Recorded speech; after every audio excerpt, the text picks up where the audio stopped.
Good evening, folks. Mark Wilson here in the Fan Cave. It's around 9 at night. Let's see, Tuesday, May 16th, 2023. What I have here is a Hunter Passport with a rather sizable tip light. I don't think they actually had tip lights when these were manufactured, so I think it was an add-on. But anyway, it's one of three fans I acquired in. I believe I got these in Westford. The Lightworks. So this is fast.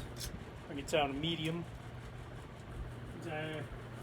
It has the larger switch housing, so I believe that came out in like 93 or 94. I have a couple of those and an 80s, one with the skinnier switch housing as well.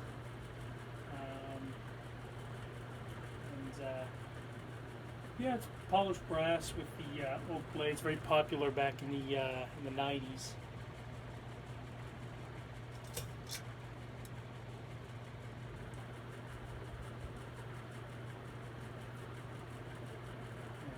Turn it to low, and I'm actually not going to do a spin down because I have the industrial going, and that's just been, so the fan's been constantly turning even when it's off. So this is the low setting, and probably won't spin down all the way, but I wanted to thank you folks for watching. Please do stay tuned for more fan videos. Like and subscribe to my page if you would, please. And stay tuned for more fan videos. Good night and good luck.